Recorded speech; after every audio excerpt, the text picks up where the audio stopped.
Hi friends, पिछले video में हमने मौलिक अधिकार क्या है ये हमने जान लिया था।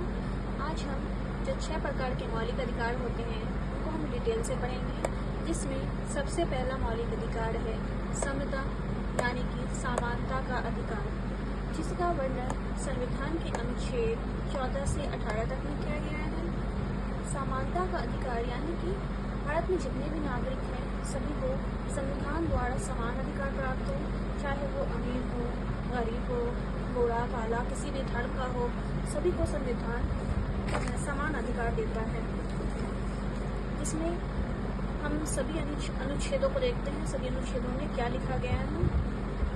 अनुच्छेद 14 में लिखा गया है विधि के समक्ष समान, यानी कि कानून की नज़र में सभी को बराबर नज़र से देखा जाएगा। और अनुच्छेद 15 में है धर्म, जाति, लिंग, जन्मस्थान आदि के आधार पर समानता। जैसे कि मैंने पहले बोला था, किसी भी धर्म के इंसान सभी को समान रूप से देखा जाएगा और वो कहीं भी जन्म लिया हो इससे कोई फर्क नहीं पड़ता है। और अनुच्छेद 16 इसमें है लोक नियोजन के अवसर की समानता, यानी कि सरकारी नौकरी में सभी को समान रूप से देखना। और अनुच्छेद 17 है अस्पृश्यता का अंत, यानी कि छुआछूत का अंत। और अनुच्छेद 18 में है उपाधियों का अंत। अब नंबर 2 में हम देखते हैं आगे। Just a minute. दूसरा जो मौलिक अधिकार है वो है स्वतंत्रता का अधिकार। यह अधिकार संविधान में इसलिए दिया गया है ताकि मनुष्य स्वतंत्र रूप से अपना विकास कर सके, ताकि देश का विकास हो सके। इसका वर्णन संविधान के अनुच्छेद 19 से 22 तक में किया गया है। देखते हैं सभी अनुच्छेदों को। अनुच्छेद 19 में है अभिव्यक्ति की स्वतंत्रता। इस अनुच्छेद को भी अलग अलग पार्ट में डिवाइड किया गया है। 19A क्या कहता है? बोलने की स्वतंत्रता। 19B में है एकत्रित होने की स्वतंत्रता। 19C में है सभा या समूह बनाने की स्वतंत्रता। 19D में है पूरे भारत में कहीं भी आवागमन यानी आने जाने की स्वतंत्रता। 19E में है पूरे भारत में कहीं भी निवास करने की स्वतंत्रता। और 19F में है पूरे भारत में कहीं भी कोई भी रोजगार करने की स्वतंत्रता। अब अनुच्छेद 20 क्या कहता है? अपराध के दोष सिद्धि के संबंध में संरक्षण, यानी कि मान लीजिए किसी ने कोई अपराध किया है तो वो बचने के लिए कौन कौन से उपाय के संरक्षण कर सकता है। उसी समय के कानून द्वारा सजा, यानी कि जिस वक्त उसने अपराध किया है उस वक्त जो कानून चल रहा है, मान लीजिए किसने चोरी की है तो यानी मान लीजिए किसने चोरी 2023 में की है और वो पकड़ा गया 2025 में। 2023 में सजा थी 5 साल, लेकिन 2025 में सजा है 3 साल, तो उसे 3 साल की ही सजा दी जाएगी। दूसरा है गवाही देने के लिए बाध्य, मतलब कि जो अपराधी है उसे गवाही देने के लिए बार बार बाध्य नहीं किया जाएगा, उसे बार बार फोर्स नहीं किया जाएगा तुम गवाही दो। और थर्ड है एक अपराध के लिए एक बार सजा, यानी कि इसने चोरी की है तो उसे एक बार अगर सजा मिल गई तो उसे बार बार उसी अपराध के लिए सजा नहीं मिलेगी। और आगे अनुच्छेद 21 देखते हैं क्या है। अनुच्छेद 21 में है प्राण एवं दैहिक स्वतंत्रता। ये काफ़ी इंपॉर्टेंट अनुच्छेद है, जिसे हम जीवन का अधिकार भी कहते हैं। इसके तहत स्वच्छ पानी पीना यानी साफ पानी पीना भी मानव का एक मौलिक अधिकार है। स्वच्छ वायु में रहना, भोजन करना, चिकित्सा लेना, ये सभी मौलिक अधिकार है इस अनुच्छेद के तहत। अब अनुच्छेद 21A इसे बाद में जोड़ा गया था, ये पहले नहीं था। इसे 86वें संविधान संशोधन 2002 में जोड़ा गया था, जिसके अंतर्गत 6 से 14 वर्ष की आयु के बच्चों को निःशुल्क एवं अनिवार्य शिक्षा का अधिकार दिया गया है। अब आते हैं अनुच्छेद 22 की तरफ। अनुच्छेद 22 क्या कहता है? गिरफ्तारी के संबंध में संरक्षण। यहाँ पे गिरफ्तारी के संबंध में संरक्षण। और अनुच्छेद 20 में क्या था कि 20 में था कि अपराध के संबंध में संरक्षण, और यहाँ पर है गिरफ्तारी के संबंध में संरक्षण।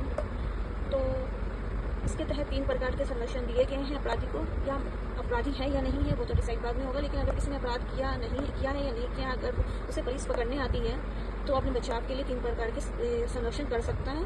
पहला है वो पूछ सकता है कि कारण क्या है, मुझे क्यों गिरफ्तार किया जा रहा है, और 24 घंटे के अंदर उसे न्यायालय में उसको उपस्थित करना होगा। और नंबर 3 है कानूनी सलाह लेने की आज़ादी। जैसे अगर वो गिरफ्तार हो रहा है तो वो किसी वकील से कांटेक्ट कर सकता है और कानूनी सलाह ले सकता है।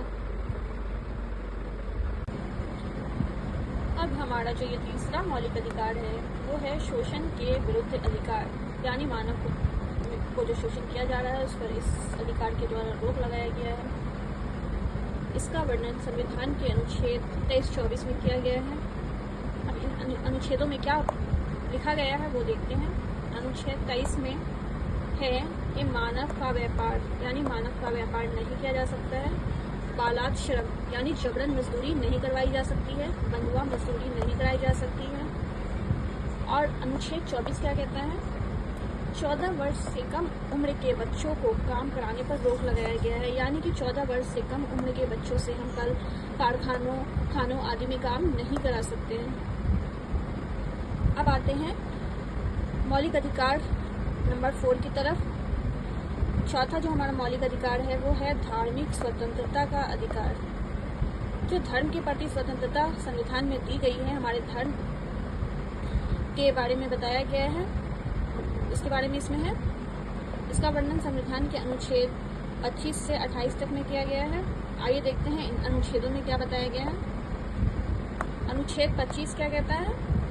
धर्म को मानने, उसका प्रचार करने की स्वतंत्रता, यानी कि हम अपने धर्म का प्रचार प्रसार क्रियाम कर सकते हैं। इस पर किसी प्रकार का कोई रोक नहीं लगाया गया है। अपने धर्म का आचरण कर सकते हैं। जैसे कि हम इस एक एग्जाम्पल द्वारा से समझ सकते हैं। जैसे सिख धर्म में पाक पहनने की प्रथा है, उनके धर्म में है कि पाक पहन सकते हैं, तो वो बाइक पर भी पाक पहनकर चलते हैं, हेलमेट नहीं लगाते हैं, तब भी उन्हें ट्रैफिक पुलिस नहीं रोकती है, क्योंकि हमें यह अधिकार दिया गया है संविधान द्वारा इस अनुच्छेद के तहत, अनुच्छेद 25 के तहत। अब आगे के अनुच्छेद 26, 27, 28 को देखते हैं। अनुच्छेद 26 में है धार्मिक प्रबंधन करने की स्वतंत्रता, यानी कि धार्मिक क्रियाकलाप करने की स्वतंत्रता। अनुच्छेद 27 में है धार्मिक कार्यों को संपोषित, यानी कि जैसे धार्मिक कार्यों में पैसा देना। और अनुच्छेद 28 में है धार्मिक उपासना में उपस्थित होना, यानी कि धार्मिक कार्यों में जनता उपस्थित हो सकती है, इसकी स्वतंत्रता संविधान में दी गई है, यानी कि धार्मिक सभा में भाग लेना और धार्मिक उपासना में उपस्थित होना। और हमारा अगला जो मौलिक अधिकार है वो है सांस्कृतिक एवं शिक्षा संबंधी अधिकार। इसका वर्णन संविधान के अनुच्छेद 29 और 30 में किया गया है। यह अधिकार, यहाँ पर यह अधिकार सिर्फ अल्पसंख्यकों को ही दिया गया है, बाकी बहुसंख्यकों को यह अधिकार नहीं है। इसका वर्णन अनुच्छेद 29 और 30 में है। इन अनुच्छेदों में क्या लिखा गया ये देखते हैं। अनुच्छेद 29 क्या कहता है? अल्पसंख्यकों के हितों का संरक्षण। और अनुच्छेद 30 में है अल्पसंख्यकों की शिक्षा संबंधी जो प्रावधान है उसका संरक्षण, यानी कि अल्पसंख्यकों को उनके धर्मों के मुताबिक उनके स्कूल खोलने की अनुमति दी गई है ताकि वो अपने धर्म को आगे बढ़ा सके। और आगे जो लास्ट मौलिक अधिकार है वो देखते हैं, छठा मौलिक अधिकार। अब लास्ट हमारा मौलिक अधिकार है संवैधानिक उपचारों का अधिकार। इसका वर्णन संविधान के अनुच्छेद 32 में किया गया है। यहाँ पर 31 नहीं है, 31 क्योंकि 31 में चूंकि संपत्ति का अधिकार था जो अब मौलिक अधिकार से हटा दिया गया है, उसे अब कानूनी अधिकार बना दिया गया है। अब इसमें क्या है? संवैधानिक उपचारों के अधिकार में क्या है? एक्चुअल में ये अधिकार ऊपर लिखे हुए, तो ऊपर जो 5 मौलिक अधिकार हैं उनका अगर यदि कोई हनन करता है, उन मौलिक अधिकारों को यदि कोई हनन करता है या कोई व्यक्ति उससे उन मौलिक अधिकारों को आपसे छीनने की कोशिश करता है या प्रयास करता है, तो उसके तहत आप सुप्रीम कोर्ट या हाई कोर्ट में याचिका दायर कर सकते हैं। इसका अधिकार हमें इस मौलिक अधिकार द्वारा दिया गया है। संविधान की आत्मा इसे कहा गया है। इस मौलिक अधिकार को क्या कहा गया है? संविधान की आत्मा। ये किसने कहा है? BR अम्बेडकर जी ने कहा है संवैधानिक उपचारों के अधिकार को संविधान की आत्मा। अब यहीं पर हमारा मौलिक अधिकार समाप्त होता है। अगर आपको वीडियो अच्छी लगी हो तो चैनल को सब्सक्राइब करें। Bye bye.